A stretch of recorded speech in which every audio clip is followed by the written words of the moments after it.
Hello and welcome back for more book recommendations.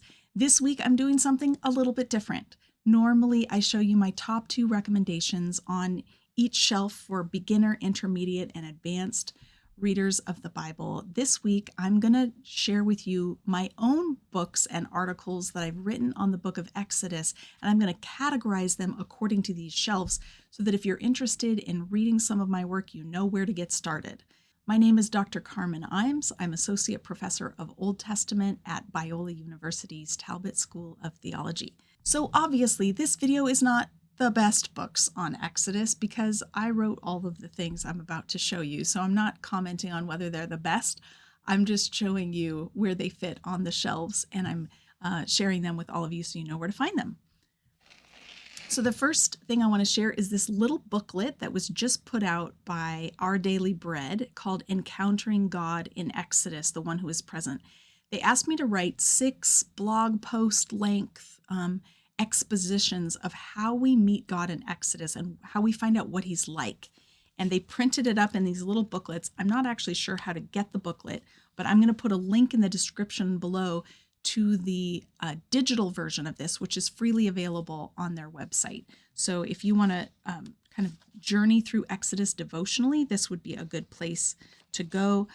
Chapter 1 is the God who rescues, then the God who reveals, the God who protects and provides, the God who calls, the God who takes sin seriously, and the God who is present among us. And that takes you from the beginning and to the end of the book of Exodus. Maybe I should stop to say, why Exodus? Why have I done so much work on Exodus? I've actually been working on a commentary on Exodus for Baker Academic for the past 5.5 years, and I'm not done yet. I'm about 80% done. So eventually it will come out in the Baker Commentary on the Old Testament series. So that'll probably be 2027 or so when you can get your hands on a copy of that. But along the way, I've done lots of other work on Exodus. My master's thesis was on Exodus. My doctoral dissertation was on Exodus. And as you'll see, I've done some other things as well. So another entry-level exposition of Exodus or entry into Exodus is in this book. This is the Biblical World of Gender, Daily Lives of Ancient Men and Women, and I contributed a chapter to this very accessible book called Freedom Fighters of the Exodus. This is me talking about the women in Exodus 1 and 2, the midwives, the daughter of Pharaoh, the daughter of Levi, the sister of Moses, and how they rescue him. So it's an imaginative, very brief, imaginative, and exploratory piece on those women. Also on the bottom shelf is my book, Bearing God's Name, Why Sinai Still Matters. This came out in 2019. One of the distinctives about this is it's my doctoral, it's the research from my doctoral work, but it's made accessible to lay people. So I intended for high schoolers on up to be able to read this and learn what I learned when I was doing my doctoral work. So this book in particular, my oldest daughter was 17 when I wrote it, and she read through the entire thing, and we took out all the words she didn't know, except one. You'll come across one word that she didn't know, and I explain what it means. But the idea was to make it reach as wide an audience as possible, and so that's that book. Traces the theme through the whole Bible of what does it mean to bear God's name, but it's based on my work on the command not to bear God's name in vain in Exodus chapter 20. All right, so on the middle shelf, this is a little more maybe niche interest, is an article that I wrote on reading the wilderness narratives. And this is in the Cambridge Companion to Biblical Narrative, edited by Keith Bodner. So my article is on the wilderness narratives of Exodus and Numbers, and particularly the way that they frame Mount Sinai. So you can see that I have developed some diagrams, cool chiasm that I found, and this is written to be accessible to undergraduates as well, but it's a little bit more narrow in its focus. Another article that I published is in this book, For Us But Not To Us, Essays on Creation, Covenant, and Context, in honor of John Walton. John Walton was one of my professors in grad school, and his work on the Bible is well known. My essay in here is called The Lost World of the Exodus, Functional Ontology in the Creation of a Nation. You can tell from the title that it's a bit more technical, but really what I'm doing is trying to show the echoes of creation in Exodus, the ways that the book of Exodus styles itself as a creation story, the creation of the nation of Israel. And I organized it the way John Walton organizes his books, which is to say that I have each section with a proposition that's a complete sentence. You can kind of see the claims that I'm making right off the bat. All right, another book that belongs on the middle shelf for intermediate learners would be the very first book that I published, and that is this one called Illustrated Exodus in Hebrew by Glossa House. This is a really fun series that they produce, and it is a graphic novel style portrayal of the Hebrew text of Exodus. So we've put all of the complete Hebrew text of Exodus in little text boxes and narrative boxes, and then my translation of Exodus is down below. So I translated it from Hebrew, did all these page layouts so that those who are learning Hebrew would have a way to practice it with visual cues. So the illustrations are really stunning. They're by Keith Neely, who illustrated the International Children's Bible. So this is a resource if you are reading through the book, if you're trying to practice your Hebrew, if your kids are learning Hebrew, this would be a resource for you. All right, then the last resource that I have on the middle shelf is an essay that I wrote for the Bulletin for Biblical Research. So this is a published article on Miriam. It's called Can I Get a Witness? Miriam's Song in the Literary Design of Exodus. I'm examining Miriam's role in the book, in the structure of the book.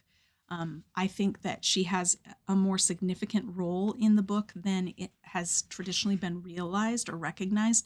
So I'm arguing that she plays a distinct role in witnessing the rescue of Moses and the rescue of Israel that divides the book neatly into these two rescue stories.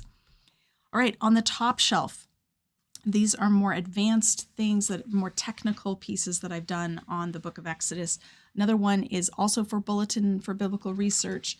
This is my article, Metaphor at Sinai, Cognitive Linguistics in the Decalogue and Covenant Code. So this is an article that's all about the way that metaphor shows up in biblical law. We often think of metaphor in poetry, but I catalog and discuss all of the ways that metaphor shows up in biblical laws. And you might find it interesting if you're interested in metaphor theory, how metaphors communicate. This was a fun project to work on. Another thing on the top shelf is in this book, The Exodus in the New Testament, edited by Seth Ehorn. This is a book written by New Testament scholars showing where Exodus shows up in the New Testament. But Seth invited me to write a review essay at the end of the volume as an Exodus scholar, reflecting on, analyzing, evaluating the work of all those who contributed to the book. So mine is just called review essay at the end, and I reflect on what others have said. I really appreciated this book. It's well done. In this essay, this is the place where this is the only place where I have published parts of my master's thesis research, because I think a significant echo of Exodus in the New Testament was missed in this volume, so I added it into the review essay at the end. One more essay that I wrote is I was part of a working group that was looking at clothing in the Hebrew Bible, and this is the volume that we wrote together that we each contributed to. My chapter is on the high priestly garments. It's called Between Two Worlds: The Functional and Symbolic Significance of the High Priestly Regalia. One thing that's special about this article is that I worked hard on finding examples from Egypt and Mesopotamia that related to the high priestly garments in Exodus, and one of my students carefully drew them. So there's some really beautiful pictures in here that we either found in other books or she redrew for me, drawing off of stone walls and stuff. So this was an expansion of a chapter that's in my doctoral dissertation, and that's the last book that I want to share with you. This is my doctoral dissertation, Bearing Yahweh's Name at Sinai, a Reexamination of the name command of the Decalogue. I examine the command not to take the Lord's name in vain and advance a different way of reading it, different for most people, but I think more faithful to the original context, the original literary context, the original historical context, and the theological themes that emerge about God's people bearing God's name throughout the Hebrew Bible and into the New Testament. This was my doctoral work that I did at Wheaton College under Daniel Block. This was originally his idea, his way of reading the command.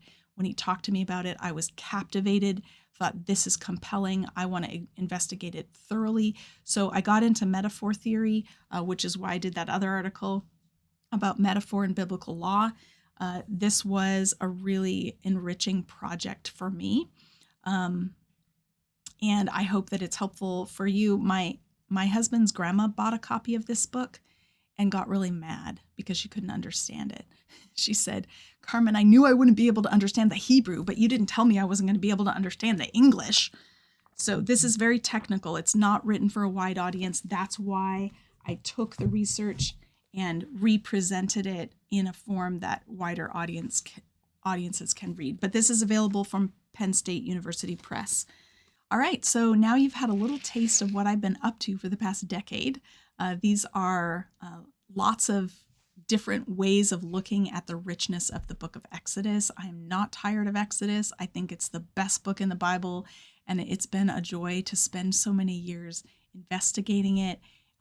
Currently, my research is in the tabernacle in Exodus, and so if you happen to be coming to the Society of Biblical Literature meetings later this year in Boston, you can come check out my paper. I'm going to be giving a paper on monumentality in Israel's tabernacle instructions, looking at that section of Exodus as a verbal monument that kind of mimics Egyptian monuments. So that'll be in the Ancient Near Eastern Iconography in the Bible section at SBL. So the research continues. I love learning and being able to pass along and share what I'm learning with all of you. So I hope that you've seen something in this video that you thought, oh, I want to check that out. There's going to be links to all of them in the description below. And as always, you can pick up copies through Hearts and Minds Books in Pennsylvania. Through their website online, you can order any of these books at 20% off. So I hope you have a great week and keep reading.